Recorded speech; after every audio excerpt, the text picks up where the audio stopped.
नमस्कार प्यारे बच्चों आज मैं आपके लिए कार्यपत्रक 37 पाठ प्रेमचंद के फटे जूते जिसके लेखक हरिशंकर परसाई जी हैं। इस पाठ के गद्यांश को समझेंगे और इसके प्रश्नों के उत्तर को जानेंगे। बच्चों यहाँ पर आपको अपना नाम और यहाँ अध्यापिका का नाम लिखना है। प्यारे बच्चों, प्रेमचंद के फटे जूते नामक पाठ एक निबंध है जिसे हरिशंकर परसाई जी ने, जो कि एक बहुत बड़े व्यंग्यकार हैं, प्रेमचंद के व्यक्तित्व की सादगी का विवेचन करते हुए आज की दिखावे की प्रवृत्ति एवं अवसरवादिता पर व्यंग्य किया है।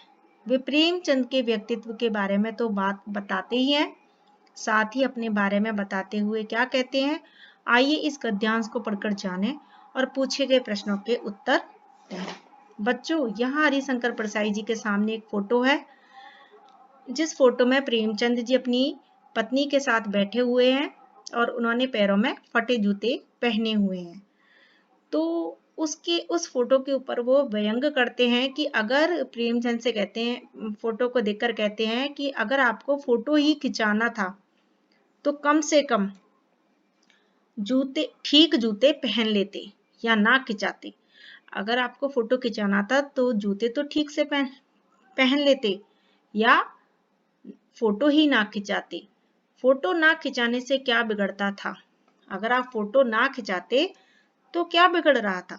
शायद पत्नी का आग्रह रहा हो और तुम अच्छा चल भाई कहकर बैठ गए होंगे। शायद हो सकता है कि पत्नी ने कहा कि फोटो खिंचा ली जाए, तो चलो फोटो खिंचा लेते हैं कहकर आप फोटो खिंचाने के लिए बैठ गए होंगे।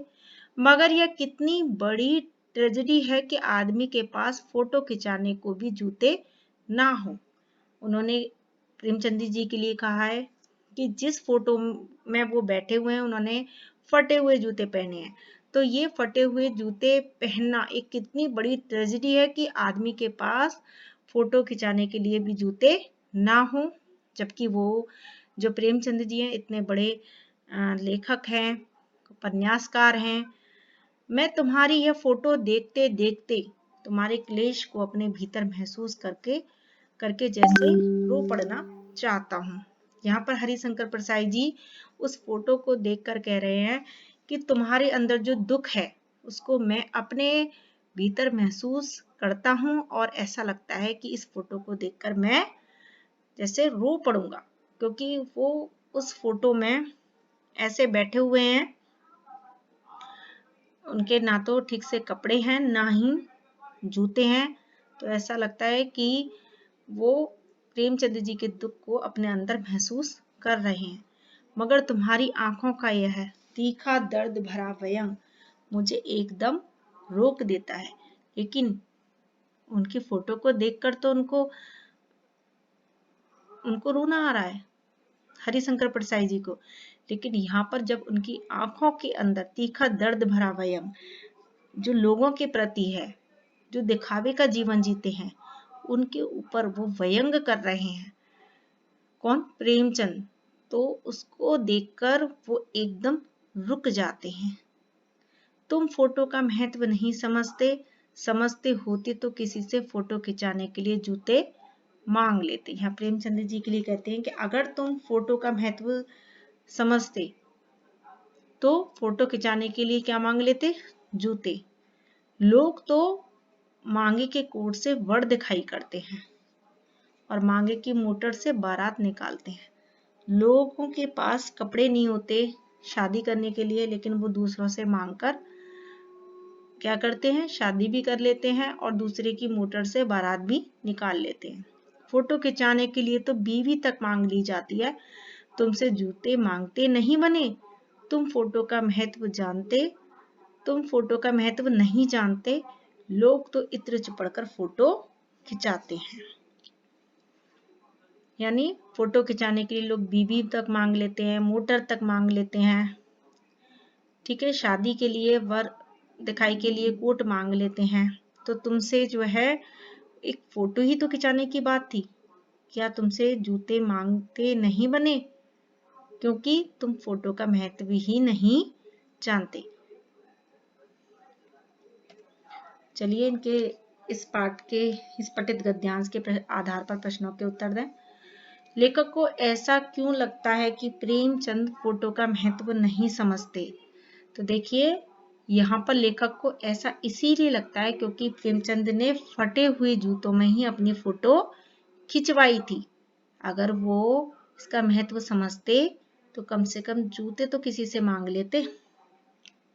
प्रश्न नंबर 2 है, प्रेमचंद की आंखों में लेखक को क्या दिखाई देता है? तो लेखक को प्रेमचंद की आंखों में तीखा व्यंग भरा दर्द दिखाई देता है। प्रश्न नंबर 3 है, जो लोग फोटो का महत्व समझते हैं वह फोटो कैसे खींच आते हैं? फोटो खिंचवाने के लिए आप क्या क्या तैयारी करते हैं? तो देखिए, जो लोग फोटो का महत्व नहीं समझते वह नए वस्त्र पहनकर तथा अच्छे से तैयार होकर फोटो खिंचवाते हैं।